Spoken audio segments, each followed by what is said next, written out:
Sylvan, and I'm here with the incomparable Christine L. Bowen of CLBLive. And we're taking time today on the start of a long weekend. Well, long weekend down there in the U.S. We just had ours up here in Canada.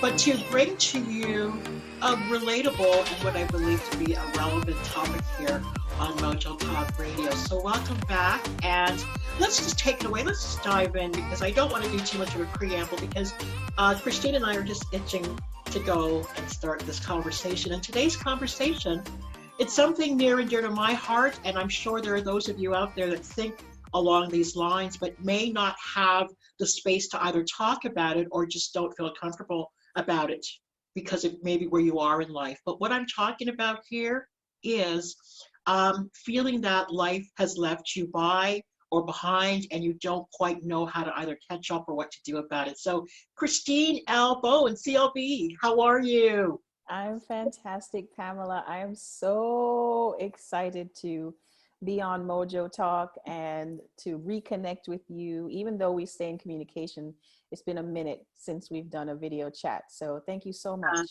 for inviting me and hosting me in this space. So just quickly, Christine, you know we are in a time of COVID, right? I just want to know, how are you doing over there? Oh, thanks for asking. You know, I'm going to be completely transparent from the top, so your audience knows that I keep it real. The days are up and down for me. Generally speaking, I am well. Thank you for asking. I'm physically well. My family's doing well. I have shelter. I have food. So I focus on things I'm grateful for. At the same time, it has been challenging for me, emotionally, mentally. Some days are better than others. And when I find myself in a lower space, I either stay connected spiritually to the higher power, or I reach out to a friend. I just do something so I don't feel alone. Yes, well, very good. And I know a lot of the viewers have that same situation where they are in shelter alone, and especially if you're an extrovert and you're used to being in around people. I mean, you have your CLB live show that you do, so you're always in conversation with people. So this is a difficult time, and I wanted to take this time to bring some more depth to conversations for people, because I know as they even prepare to go back into their life now that the restrictions are coming off, they're different. They're not going to be the same any longer. And for those of us that are getting to a certain point in our life, we're aging up, not yet aging down, but we're aging up. There are thoughts we're having. And one of the thoughts I specifically was having, and I know other people are having, as well as yourself, is what's next, right? I'm at a certain age. What does this mean? I haven't gotten it right yet. I see other people doing their thing and doing it so well and spiraling up and thriving. I'm still trying to, it's like pulling that lawnmower that just can't seem to start, right? Like, when is mine going to start, Yeah. right? So I thought we'd get on here and just mix it up a little bit and chat about how that looks and feels, and what are some thoughts and mindsets we can move forward with. So what are your thoughts, Christine, about this? Ooh, this is a great topic. I agree with you. We're not the only ones feeling this way. So I'm happy that we're addressing it today, especially in light of the times that we're in. I feel that there is an unspoken and perhaps even spoken pressure of, we need to be doing this, or you should be doing this. And for those of us who are more experienced, I'll put it that way, in our lives, we feel that maybe we should have accomplished more, and then we start shooting all over ourselves. Exactly. For me, as you know, but your audience may not yet know, I am a social media consultant. It's part of what I do. And so when I think of or reflect on what you just shared, and you see other people spiraling up and doing their thing, it's a wonderful thing. We're not player hating. Oh, God.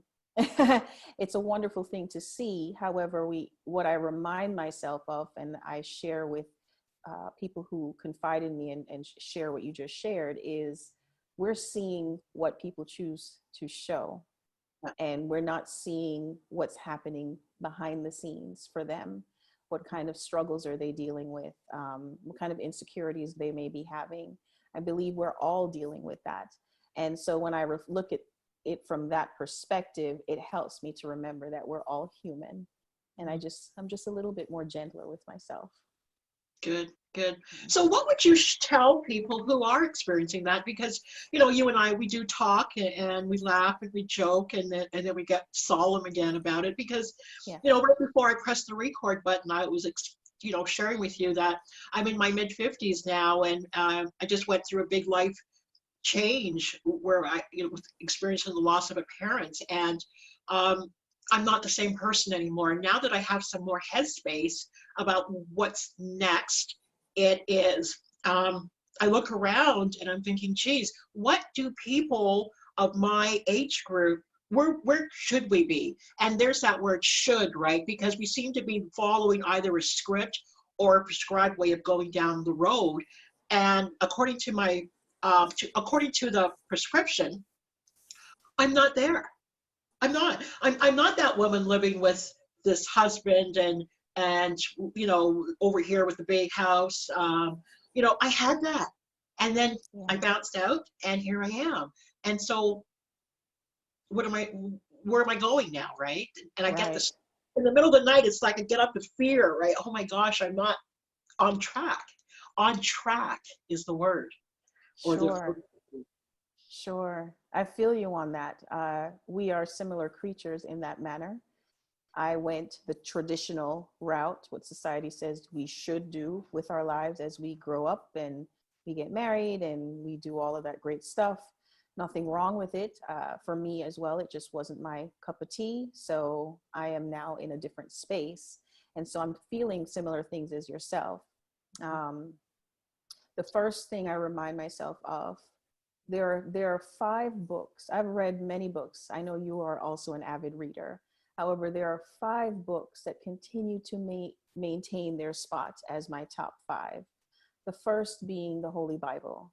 I mention the Holy Bible because principally, fundamentally, everything that's outlined in there, there's an answer for everything. Even Google, this morning, actually, I had a question and Google directed me back to the Bible, which I thought was amazing. And the answers that I was seeking was there. So that's my first answer, is when we're starting to feel that self-doubt or we're questioning our journey, feeling that anxiety, because it shows up as major anxiety for myself, is just getting still. One of my favorite verses in the Bible is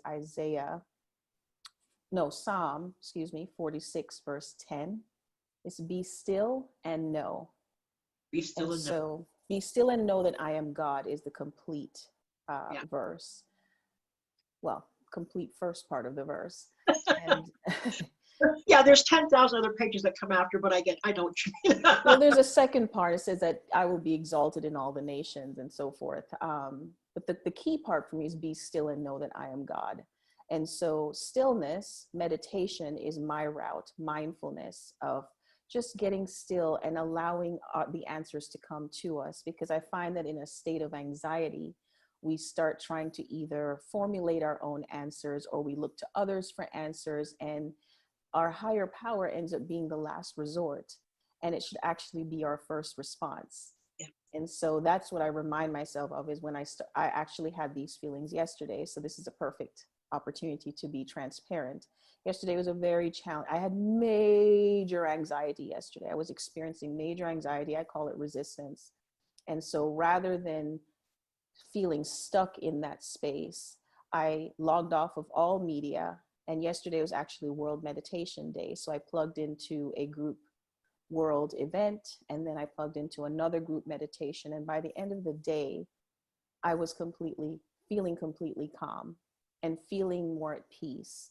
And so that's my first response, is just getting still enough to receive the answers that we're looking for. Nice. You know, meditation has sort of come into fashion in such a huge, prolific way. It's like yoga. Yoga became the thing to do. Meditation became this thing to do. There's so many things that become the thing to do when someone gets their hand on it. And other than it becoming a tool because everyone's doing it, and you look on social media and every other thing is about either meditation or about yoga, that it's an age-old thing Yes. about going into your closet. I mean, that's another biblical phrase about going into your closet and being with yourself. And this time of COVID is like being closeted. We are closeted to a certain degree. Now, not if you're locked up with your 6 kids and your wife, probably, but Right. but it's closeted away in a different way. You are now unplugged from a lot of the rushing around in our life, like getting on transit, going to the mall, going to a job. And I know, again, there are a lot of people that still have to go out there and work, the essential workers, which we are so grateful for, but they can only go to work and still have to come home and be closeted until they're back on shift again. So in essence, this is a time of being closeted. This is a time of, if you take the challenge of actually bringing yourself back down and connecting in, there is great peace and great serenity and great love for you. Yes. It's not a fad. I mean, this concept has been older than, our modern society. It's not just a new thing on Facebook, right? Yes, that's why I reference the Bible, because it's in the Bible. And that's right. And thousands of actually, years. Any self-help book you pick up now is going to reference that in some hidden way, or anything in the Bible is now 10 steps to, right? Oh, yeah. Oh, yeah. Yeah, absolutely. And I think it's an amazing and beautiful thing. Yeah. Yes, I would agree, or do agree with you, that meditation has become the nouveau thing to do. However, I believe it's a transition. We're going through a major transition. We're going through a global shift. And we've been preparing for this moment that we're living in right now.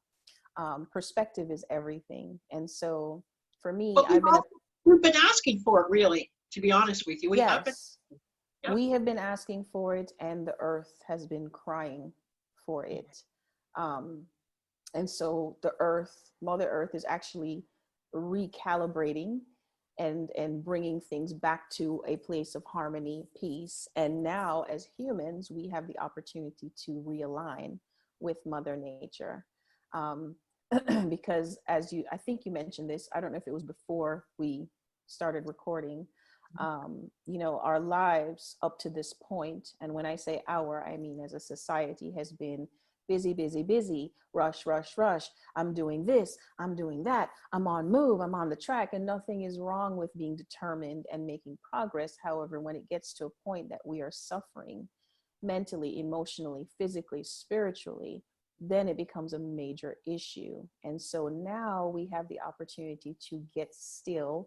I love that you said closeted, because I never looked at it that way. So that's a new thought for me.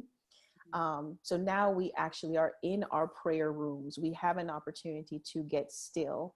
And for some people who may be watching may not see it from the perspective of the Holy Scriptures, which leads me to my second book, the number 2 book on my list, which is The Power of Now by Eckhart Tolle.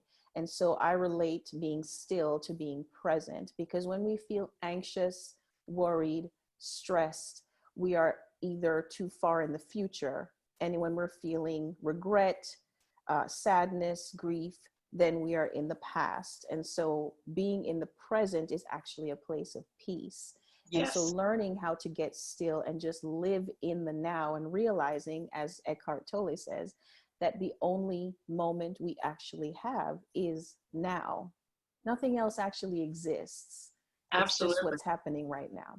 Absolutely. Good one. Good one. You mentioned the word now, the presence of now, and I know Eckhart's book well, and it's such a prevalent thing to do. It goes along with meditation, which helps bring us back to where we are and finding that stillness in each part of our body.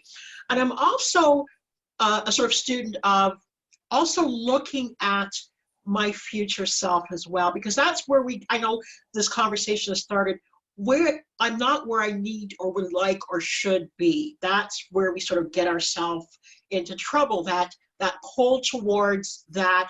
We're looking at the abyss and the gap, and how do we cross over to that, and to make it worse, we're comparing other people of similar age or background or socioeconomics, right? It's like, well, comparing apples to apples, even, I'm still not where I need to be. So I look at my future self, or what I can be, right, based on who I am today. And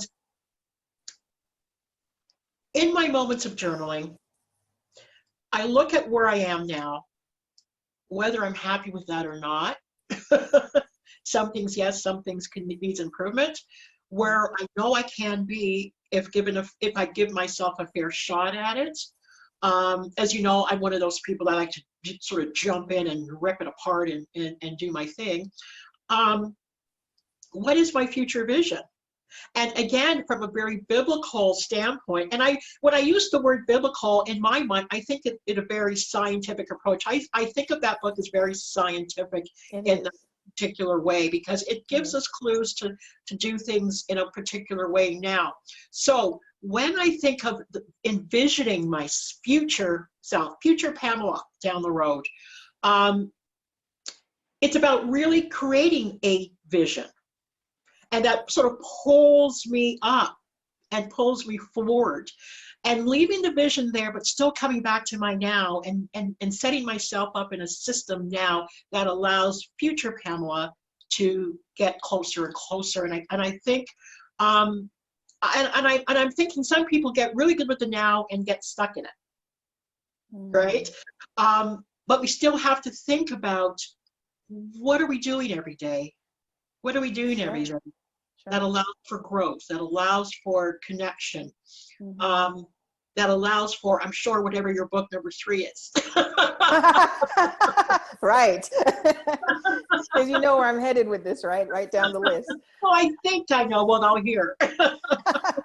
Well, I love that what you just shared, because yes, we want to be forward thinkers and be moving forward in the vision that we have for ourselves. I think the differentiation lies in, is it our vision for ourselves, or is it God's vision for us?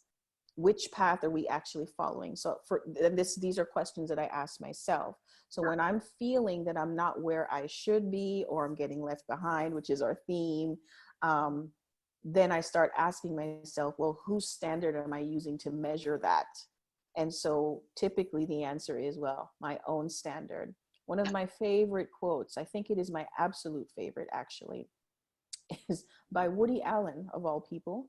And he says, if you want to make God laugh, tell him your plans, right? Yeah. And so man, and this is actually in the Bible as well, man makes elaborate plans, but it's God who actually makes things happen.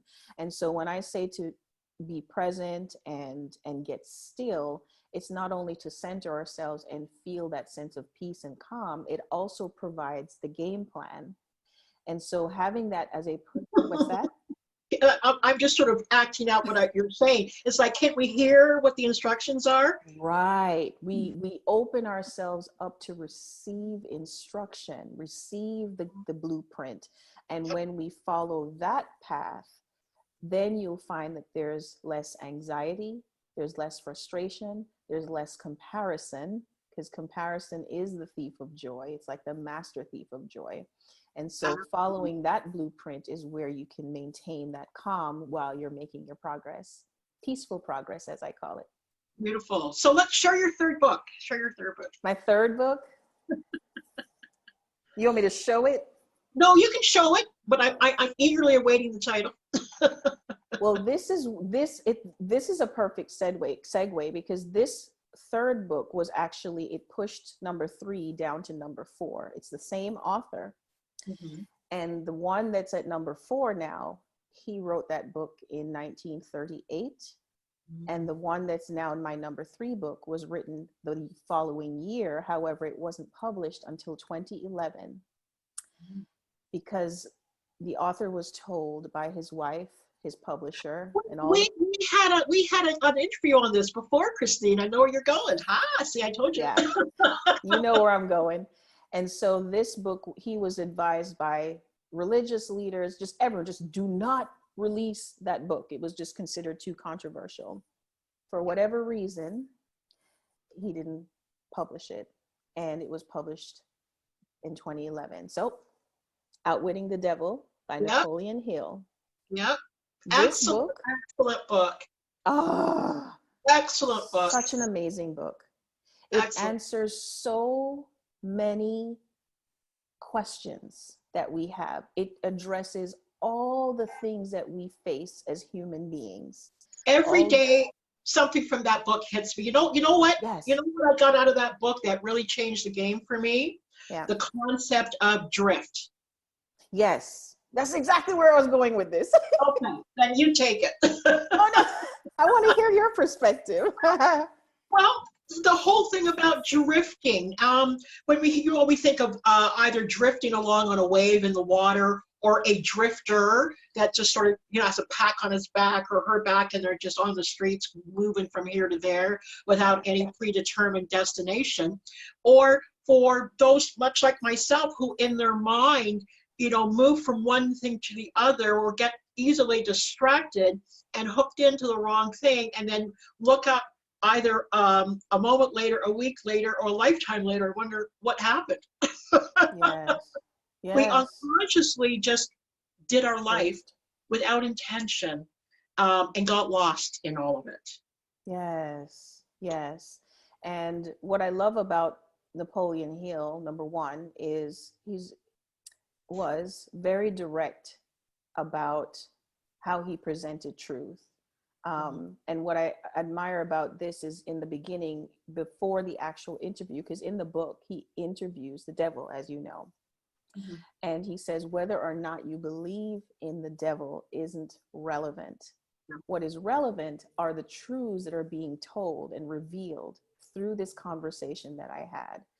And so that chapter, Drifting with the Devil, addresses and brings awareness to the things that are being used to basically keep us stagnant in life and feeling left behind, feeling like we're not on track. All these negative vibes that we feel are coming from what I call resistance with a capital R. That's what I call him Murphy. I call the devil Murphy. And typically I will refer to busy. Murphy is is always here. Always. Yesterday was Global Meditation Day. It was the largest organized global meditation event ever. And there were so many technical glitches throughout that entire broadcast. It was a 2-hour broadcast. So Murphy's always here. Resistance is high, especially when you are placing yourself and surrendering to being led by the divine. Murphy, the onslaught is even harder. So in Drifting with the Devil, it speaks of all kinds of things, from society to drinking and smoking, media. There's so many things. And now in today's world, media is a big deal. And this is why I am so adamant and such a huge advocate for the message that I have been gifted to share about finding your Zen in a noisy social world via consciousness, connection, and creativity, which we'll expand on as we have our conversation today, because there's so many things that can just easily sway us, especially with what's happening in our world right now. Media is just, it's nonstop. It's nonstop. And we're getting swept up in a way. Yeah. It's not truth. It's sensationalized information to keep us in a state of fear, to keep us in a state of anxiety. And for those of us who are on this mission to stay on track with our journey and be on track, even if we feel we are, the feelings still surface, because when we go online, even if we try to avoid seeing these types of things, subconsciously we are still seeing them. You can't avoid it. And so this is why I believe that it's a daily commitment. It's a daily process. Just like we brush our teeth, hopefully, every day. Notice I said hopefully. Well, we're assuming, right? Right. Just like we brush our teeth every day. Okay, let's say just like we wake up every day and we get out of bed, part of our ritual is for our mental, emotional, spiritual fortification, because the onslaught to keep us in a drifting mode it's never ending. Yeah. Absolutely, and it's being mindful of that. One of the things that we're also very good at doing, and I will connect it to being in drift, is we fool ourselves into think that we're actually doing stuff, right? We're making the Yes. plan. We are making the vision board. We are listening to podcasts and going to meetings and we feel like we've done something, and I must have done something. 5 hours have gone by. Right. I've watched 60 YouTube videos on how to do it, and I've read 10 books, and I bought 10 more, and Yes. so I must be on it, right? I must be doing it, because a week has gone by, and then a year goes by, and then 10 years go by, and I spent all this money on courses and webinars and retreats and blah, blah, blah. And we fool ourselves, and that's still drift, because it may not be while I'm sitting on the corner of the couch. It might be I've enacted all of this busyness to make it look like I'm doing something, but have you actually touched the thing? Have you triggered the dream and jumped on board? And many people, if they were honest with themselves, would say no. They might even have been doing something similar to what they want to do, but still haven't jumped on the train of the dream or desire or goal. Yes. Right? Great point. And drifting alongside it, but still not it. So when you get to be 55, like me, you're wondering, well, where's the stop, right? Where's the train station? Did I miss it? Did I miss it? Right? But but honesty, Christine, and when I sit down and I'm honest, I'm saying, no, Pamela, you didn't miss it. You got really good at some stuff, but did you actually have the courage to say yes to what you wanted to all along?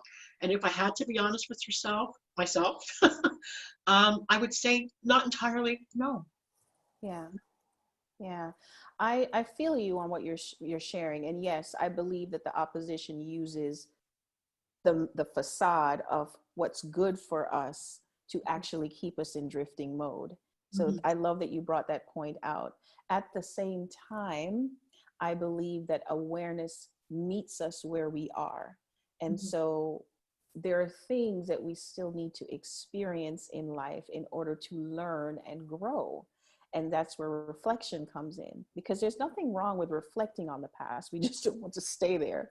And so when we reflect on our journey, we can see where we can make course corrections moving forward. Yeah. And so that's the benefit of that we can pull from being what may be called a drifting mode. It may not be drifting, because like you said, we may be in the lane that we're supposed to be in. We just may not have accomplished or achieved what we think we're supposed to in a certain time frame. And that's because we are in learning mode. And so one of the things that I have been studying and fascinated with for years is the contrast between human time and divine time. It's two entirely different things. You know, a 1,000 years to us is like this to the divine. I mean, literally like this. It's a blink of an eye, right? And so when we look at things from that perspective, it helps us to see that we're actually on track. We are on track. There's nowhere we're supposed to be. We're actually right here, right now. It's so true. And if you have the courage to actually see it that way, look back and see it that way, I could look back and say, oh, wasted time.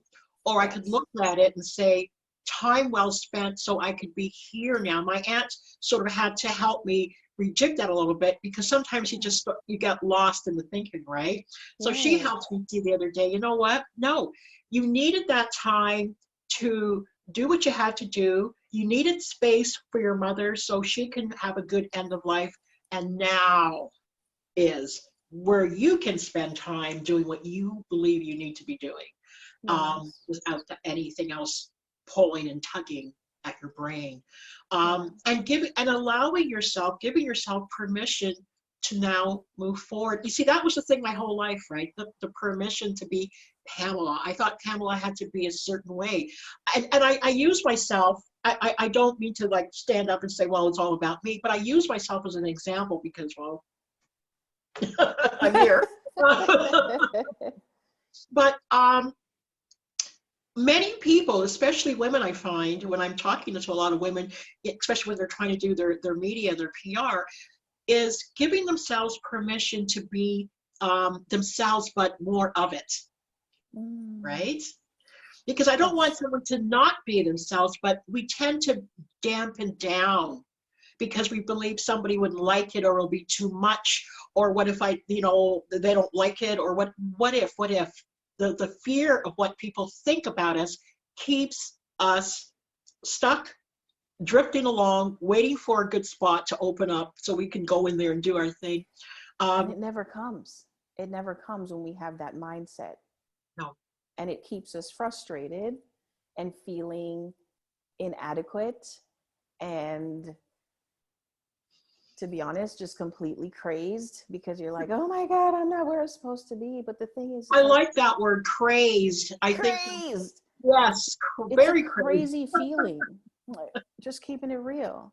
We all have a little bit of crazy, but we don't want to go all the way over on, the committed crazy. So we have to temper that with perspective. So you mentioned that giving ourselves permission to be who we are. And I would love to layer that with is explore. Give ourselves the permission to explore who we are. I believe that we're actually here on this earth to be the best human beings that we can be. And I believe that it is in that exploration, when we make that the priority of peeling back all the conditioning that has been ingrained in our brain since the moment we came out of the womb, is peeling off all of that to getting to the core of who we are. And I believe that it is in that process that we actually discover the things that we're supposed to be doing, the path that we should be on, all of these things that we're constantly crazing ourselves about. It's revealed in the self-inventory, in our personal growth. And Christine, in those moments where we get a flash of that brilliance of our best selves, and we see what we can be and what we can do and what we can bring to the table, doesn't it just sort of like even freak you out for a minute? It's like, we get scared. We get scared. It's not scared. We're scared. We get really scared because our brilliance, it's really bright. We are very, very, very bright lights because we are made in the image of the divine. And so when we get a flash of it, I can completely relate to that. We shrink back immediately, like, oh no, that's not for me. However, historically, when you go back in time, anyone and everyone who has been in this role of greatness or leadership had that moment in their journey, or even moments as they realized who they were. It was that reluctancy to follow that path. And so another quote that I remind myself of when I'm feeling that way is, God doesn't call the qualified, he qualifies the called. So we're all called to do something. You're gonna have to that to me later, right? Absolutely. Yeah, so we're all here to do something and find out what that thing is, what is our calling. And when I put it in that perspective, it helps me to remember that, okay, I don't have to be perfect. I am not perfect. However, I will be perfected in what I am here to do because it has the power of the divine behind it. It's not my power. I love that. I wrote something the other day in the Audacious Mojo group about just getting in there. And as you go, the road unfolds because both people are trying to see down and hire people to. The whole thing. No, you have to go. And you have to see what's on the road, and you have to feel a little bump and maybe come with a GPS, which is like a mentor, to say there's a pothole, avoid it. But we have to begin. And I think a saving grace for most people is there's only so much time on this journey. You need to start and get something going before it's over. We're never going to finish it. But go, because it eventually ends. And when my mother passed away, looking at her, that went in there. Mm. If a person like that eventually comes to the end, right? So what am I waiting for? What are you waiting for? What are we waiting for? The collective we, what are we waiting for? What are we waiting for? Right. Well, there are a couple of things that are coming to my heart as you are speaking. And before I say it, condolences for your mom. I know it's still fresh. Very. I can't even imagine. So my heart to your heart right now. Thank you. What's coming to my heart is a book called the Top 5 Regrets of the Dying. Yeah. And nowhere in those regrets does it say, I wish I was more successful. I wish I had done this secularly. I wish I got more degrees, or I wish I had more money. None of that. It was all about personal. I wish I had made more time for my friends, my family. I wish that I had done this for myself. I wish I had focused more on my well-being and things like this. And this is why I keep coming back to focusing on who we are and discovering that person, because most of us, we don't even know who that inner person is. We're so caught up in trying to be and do and have and why. At the end of the day, we don't know when D-Day is. We really don't. There's no, not even the next moment is guaranteed. No. And so, and I'm not saying don't strive to achieve things in life. That's not my message. My message is learn who we are inside so that we can just be who we're supposed to be. When we are on that track of self-discovery and learning to be the best person we can be, this is what I have found and learned from my mentors. That's that feeling of strife and struggle and hustle melts away. Yeah, I feel like a bobblehead. My head's just like, yeah. It's like, stop bobbing your head, Pamela. You're so funny. Wisdom coming. All I could do was just. Yes. So I have another passage to share. Came to mind. It's one of my favorites, and it actually touches on one of these 3 tenets I mentioned. So we've been focused on consciousness a lot. This one now speaks to creativity. And this again is from the Bible. It's Galatians 6 verses 4 and 5. And the version I like to read is called The Message. It's kind of a plain English, in your face type. It's like the New York version of the Bible to me. It says, make a careful exploration of who you are and the work you have been given. And then sink yourself into that. Don't be impressed with yourself. Don't compare yourself with others. Each of you must take responsibility for doing the creative best you can with your own life. Let me just close my eyes for a second, because that was delicious. Deliciousness is around that. So type it out, text it to me again, or just text me the version where I can find it. I have an image, so I'll share the image with you. But it speaks to where we all need to find ourselves and work with ourselves in the here and the now. Yes. We are so busy striving, we forget, and we're so busy in comparison that we forget we have work to do. And you actually always, people go around about their purpose and their purpose and their purpose, trying to figure it out. You have it, right? It's the fear of saying it and claiming it and unfolding it is what sort of mans the gate to it. Because fear comes in and crowds in, and so we go looking for some other thing that we think, because that can't be it, because it's just too much fear and stuff. We have work to do. I know what mine is, and I run from it. I will be honest, I do run from it, because who am I? Who's me, right? To be that and do that. And I'm not talking about anything big. We think, we got to be we're going to become a celebrity, or we're going to become Nelson Mandela or Mother. No. It could be a little thing that nobody ever hears about, ever. Yeah. Yeah, but we we're have, all great in different ways. However, the our response as human beings to that greatness is what we tend to run away from. And like, I love that you said fear is the gatekeeper. mhm. Marianne Williamson, who everybody knows now, a few years ago, no one knew who she was. Not many people, I should say.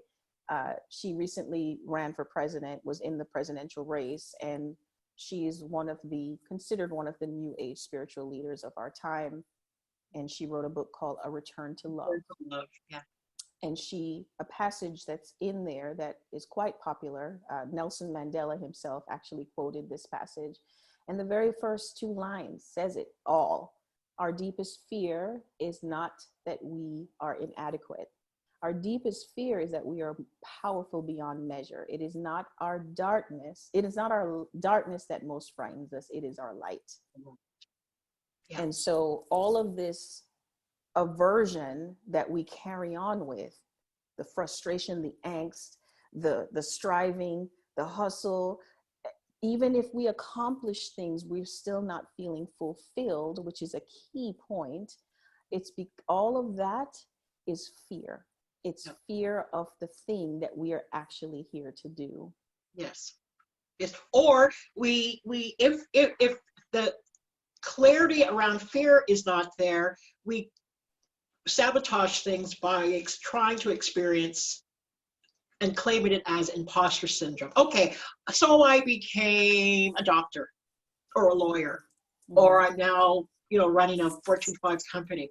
And then you spend the rest of your life in fear that, oh my God, someone's going to wake up and know I don't know anything about what I'm talking about, or I shouldn't have gotten here, it was a fluke, or on and on we go, chipping away at our peace, chipping away at the gift, chipping away at the glory and the grace, chipping away because some part of us still does not believe that it was meant for us somehow. That we're capable. It's like, you sure it was me that you're looking for, right? Right. Because I know this relationship we have with ourselves is so chaotic that, well, when I was 10 years old, I did this, and that, right? And this is what I thought about that. And when I was in church that one time, I was, so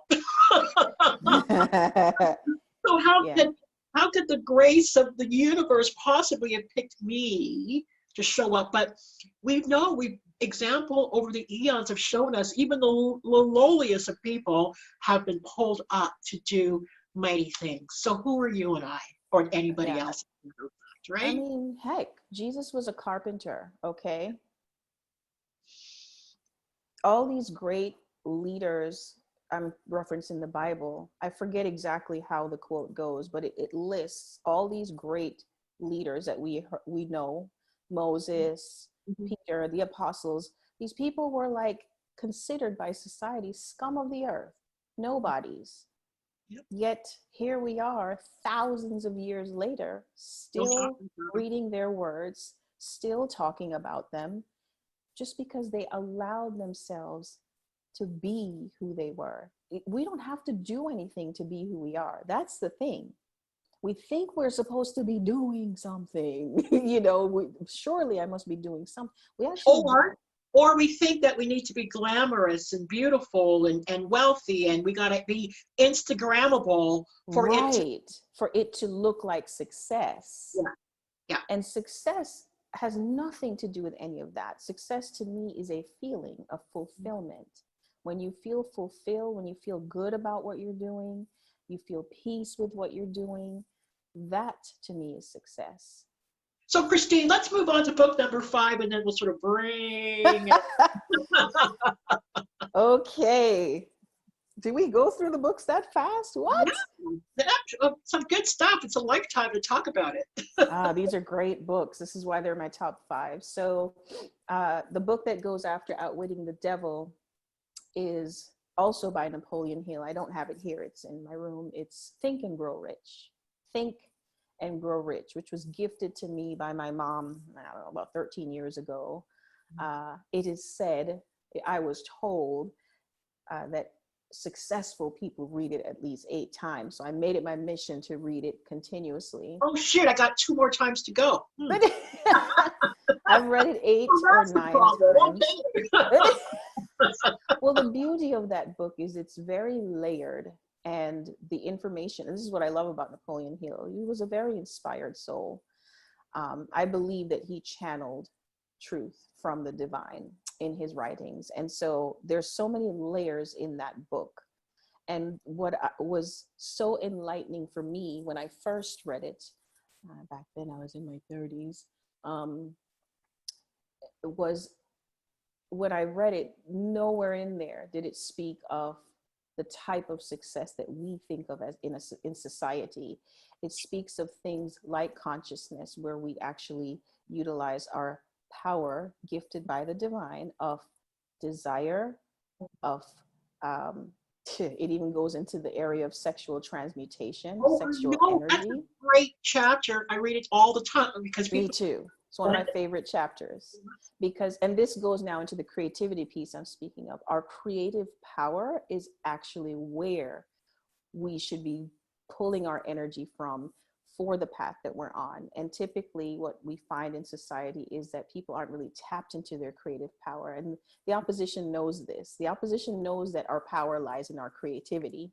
And so our creativity is stifled by things like the pursuit of money, superficial success, things like this, things that keep us from using our minds, using our hearts, our soul to actually achieve what we want in life. So Think and Grow Rich to me is one of the best books that anybody can actually read who wants to feel that sense of peace and accomplish at the same time.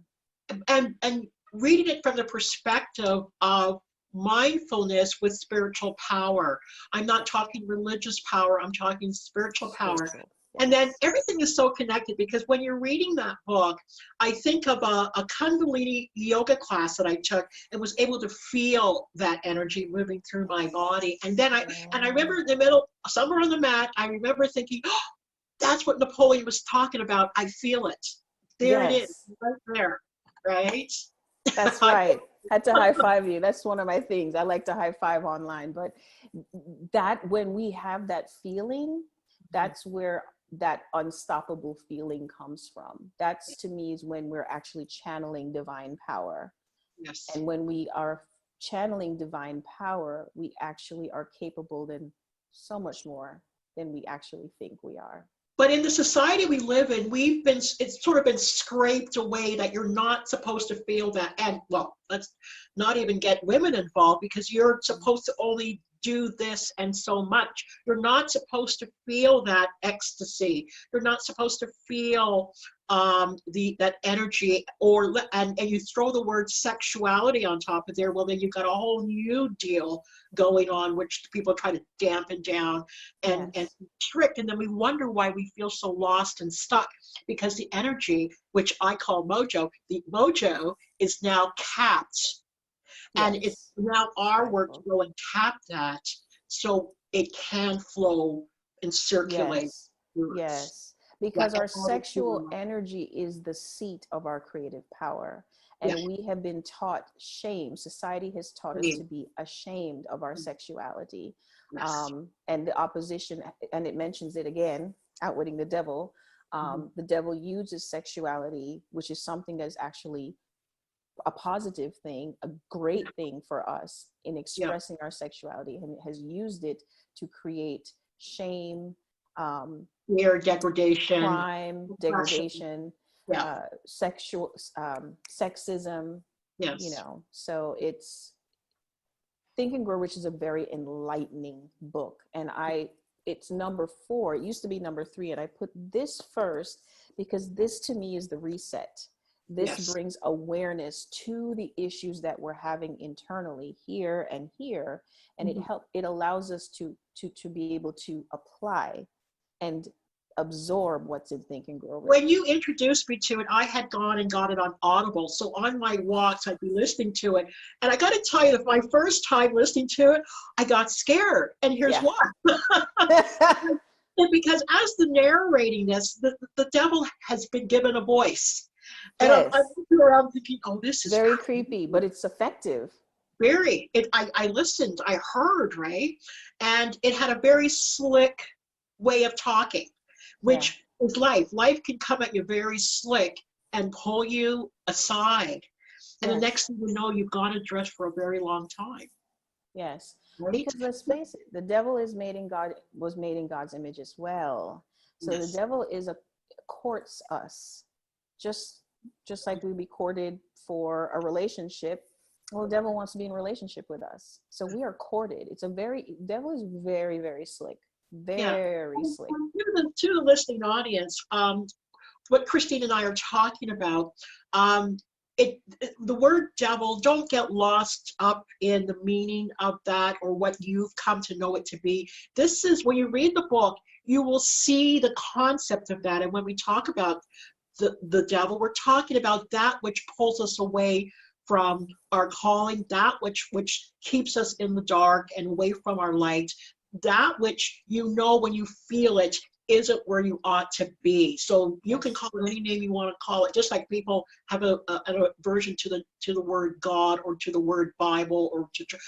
We're not here advocating all of that. We're advocating what is happening, the spiritual struggle that is happening, which is a real thing here on this existence with us, and why we're feeling the way we're feeling. We're feeling lost, we're feeling stuck, we're feeling left behind. And this is what we came here to talk about, that feeling. So I urge you, we're not getting any money by promoting these books, man. We should have set it up like that, but we're not.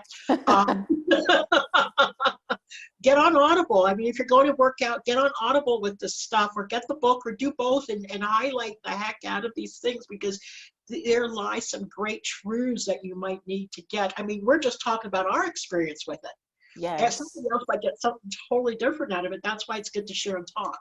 Absolutely. And thank you for breaking down um, that we're not speaking of what's stigmatized as the devil, because there's so many stigmas around And words people get stuck and there and arguing concepts. that point. And Oh, that's a tactic of the opposition right there.